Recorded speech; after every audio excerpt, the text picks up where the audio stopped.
Everyone thought I was the heartless daughter-in-law, the gatekeeper keeping a grandmother away from her grandchildren on the most magical day of the year, until they learned the truth about what she did when the cameras weren't rolling. My phone was vibrating so hard against the kitchen counter it sounded like a drill. Notification after notification.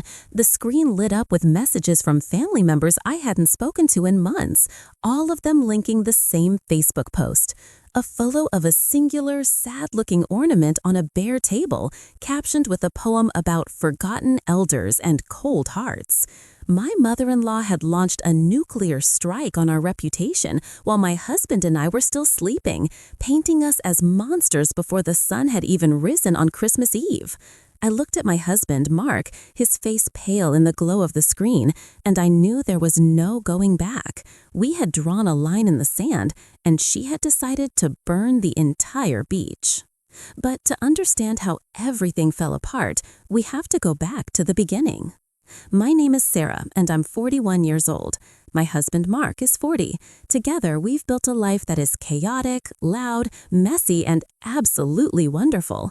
We have 3 kids. Leo is 10, Maya is 8, and our little caboose, Sam, is 5. If you're a parent, you know that the years between 5 and 10 are the golden era of Christmas. The belief is still there, suspended in the air like magic dust. They still wake up with that breathless, trembling excitement that fades so quickly once they hit their teenage years. We know our time with this specific kind of magic is running out. Leo is already asking questions about the logistics of reindeer flight. The clock is ticking. Because of this, Mark and I have a very specific, sacred tradition. It's a boundary we set years ago before Sam was even born. Christmas morning belongs to us, just the 5 of us. The routine is etched into our family history. The kids wake up at an ungodly hour, usually around 5:30 a.m., and creep into our room. We pretend to be asleep for a few minutes before letting them drag us out of bed. We go downstairs in our matching, ridiculous pajamas. Mark starts the coffee pot, the smell of dark roast and cinnamon filling the kitchen, while I sit on the floor with the kids. We watch them. That's the whole point. We don't just hand out gifts, we witness them. We watch the paper fly, we watch the gasps. We sip our coffee in the eye of the storm, feeling that rare, pure joy that doesn't require performance or entertaining guests. After the gifts are opened, Mark makes his famous breakfast scramble, and I tidy up the wrapping paper mountain. It's only then, around 11 a.m. or noon, that we open the doors to the world. My parents stop by for an hour, then we pack up and head to the extended family gatherings. We have a system. It works. It preserves the intimacy of our nuclear family while still honoring the wider circle. Or at least it worked for everyone except Diane. Diane is Mark's mother. To say we have a strained relationship would be the understatement of the century. We are fundamentally different people. I value quiet connection and authenticity. Diane values appearance and dominance. She is a woman who needs to be the sun around which all other planets orbit. If she isn't the center of attention, she will create a gravity well of drama to force you to look at her. For years, Diane has been pushing against our Christmas morning boundary. She doesn't just want to see the kids, she wants to claim the morning. She wants to be there when they walk down the stairs. She wants to be the one handing them the gifts from Santa. She wants to direct the chaos. This year, the campaign started in early November. It began with the subtle comments during a birthday dinner for Maya. Diane was sitting across from me, picking at her salad, when she let out a long, theatrical sigh. "You know," she said, loudly enough for the table to hear, "I was looking at old photos of Mark when he was little. It just breaks my heart that I miss those moments with my grandbabies, waking up to the magic. I feel like I'm being robbed of my grandmotherly duties." I kept my face neutral. "Diane, we see you every Christmas. We usually spend the entire day after Christmas with you, or the evening of. You see them open all your gifts to them. You get hours of time." She waved a hand dismissively, her bracelets clattering. "It's not the same, Sarah. It's the morning, the Santa morning. That's where the love is. I just don't understand why you need to hoard them. It's selfish, really. The more love, the better, right?" It's our tradition, Mark interjected, his voice firm but tired. We've done it this way, Mom. It's intimate. The kids are overwhelming in the morning, and we like to keep it calm. Calm? She scoffed. Christmas isn't supposed to be calm. It's supposed to be family, and I am family. That was the first red flag. But to really explain why my stomach knots every time she brings this up, I have to tell you about the incident. 3 years ago, we briefly relented on a different boundary, Sam's second birthday. We allowed Diane to come over earlier than the party start time to help set up. It was a disaster. She didn't help. She critiqued. She told me the decorations looked cheap. She told Mark he was disciplining Leo wrong when Leo got too excited. But the worst part was when we gave Sam his big gift, a balance bike. I had the camera ready. Mark was excited to show him. But just as Sam touched the handlebars, Diane physically stepped in front of my camera, blocking the shot with her back, and loudly clapped her hands, shouting, "Look what Grandma Diane wants to see you ride! Look at me! Look at Grandma!" She made the moment about her. She overwhelmed him until he started crying. Then she turned to me and said, "Well, he's obviously overtired. You should have put him down for a nap earlier." That incident pushed us apart. It clarified something for me. Diane doesn't want to participate in our joy. She wants to consume it. She drains the energy from the room until everyone is managing her emotions instead of feeling their own. Since then, she can go months without calling. That's the part that hurts the most. She doesn't know Leo is struggling with math. She doesn't know Maya made the soccer team. She doesn't know Sam is obsessed with dinosaurs. She never asks. She never calls just to say hi to them. But come November, she suddenly transforms into the world's most devoted grandma. This year, when the direct guilt trips didn't work, she moved to digital warfare. She started posting stories on Facebook. You know the type, vague, passive-aggressive memes with sunsets in the background. A grandmother's love is eternal, even when she is pushed away. Or, remember the elderly during the holidays. Some of us are left out in the cold while families celebrate behind closed doors. It was infuriating. The narrative she was spinning was that she was a lonely, abandoned widow sitting in a dark house while we left and drank cocoa. Here is the reality. Diane is not alone. She has a boyfriend, Gary, whom she has been seeing for 2 years. They go on cruises, they go to wine tastings. She has a more active social life than Mark and I do. She also has 2 other children, Mark's siblings, and she sees them on a rotating schedule that she dictates. She is booked solid from December 20th to January 2nd.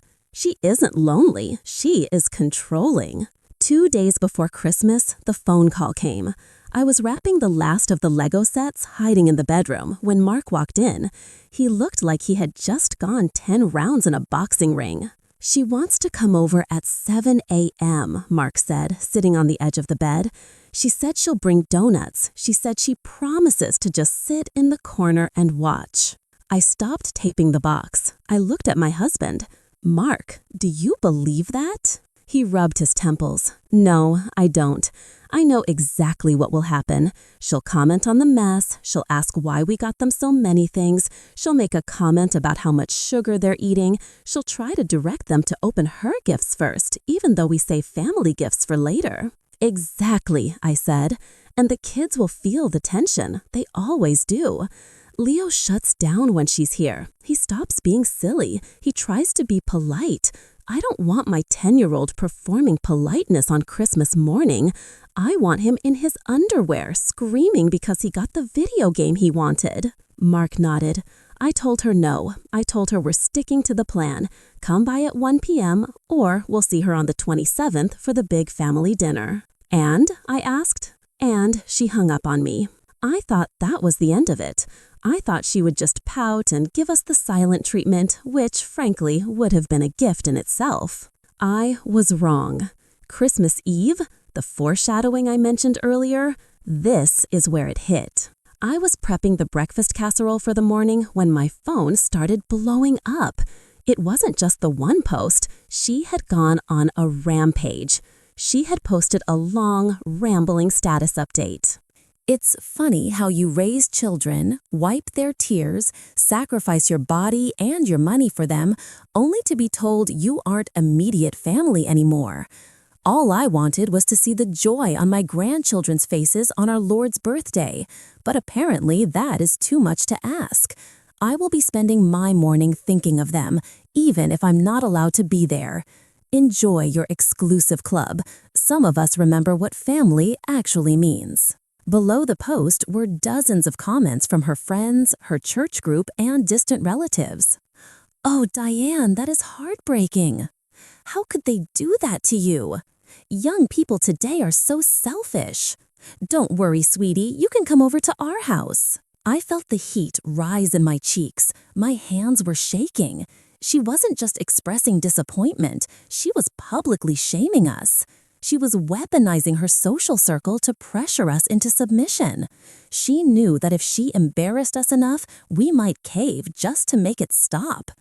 I looked at Mark. He was reading the comments, his jaw tight. "She's doing this on purpose," he whispered. "She wants us to call her. She wants us to say, 'Fine, just come over. Please take it down.'" I took a deep breath. The smell of pine and cookies suddenly felt suffocating. "If we give in now," I said, my voice trembling, "we lose every holiday for the rest of our lives. If we teach her that public humiliation gets her what she wants, she will do this every single time we set a boundary." Mark set his phone down on the counter. He didn't call her. He didn't comment on the post. He turned to me, his eyes sad but resolved. "Put the phones on Do Not Disturb, both of us, right now." We did. We silenced the world, but the anxiety was there. It sat heavy in my chest all night. I barely slept. I kept imagining her showing up at the door the next morning, banging on it while the kids were opening gifts, forcing a scene. I played out the argument in my head 1,000 times. The sun came up. The light filtered through the curtains, gray and soft.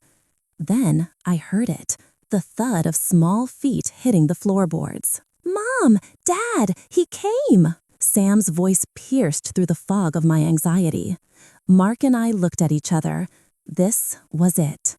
We got up, we put on the robes, we went downstairs. And for the next 4 hours, the world outside ceased to exist. We didn't look at our phones. We didn't think about Facebook. We sat on the carpet, surrounded by torn wrapping paper. I watched Leo's face light up when he saw the telescope he asked for. He didn't look at me to check if he was reacting correctly. He just shouted. I watched Maya carefully unwrap her art set, lost in her own little world, humming to herself. I watched Sam ride his new scooter around the kitchen island, crashing into the cabinets, laughing hysterically. The coffee was hot. The house was messy. It was imperfect, chaotic, loud, and completely ours. There was no tension. There were no passive-aggressive comments about the amount of tape we used. There was no one blocking the camera to make it about themselves. There was just us. Around 11:30 a.m., after the breakfast dishes were cleared and the kids were happily playing with their haul, I finally turned my phone back on. There were 3 missed calls from Diane, 2 voicemails, and a text that simply said, "I guess I know where I stand." Later that day, we went to my parents' house. They were lovely, as always. Then, 2 days later, we went to the planned gathering with Diane and Mark's siblings. The atmosphere was Arctic. Diane sat in her armchair like a queen in exile. When the kids ran up to hug her, she offered them a stiff, tragic embrace, looking over their heads at me with eyes full of martyrdom. She made several comments throughout dinner. "Oh, look, Sam is playing with that truck. I suppose he liked the one Santa brought better. I wouldn't know, since I wasn't there." Mark shut it down immediately.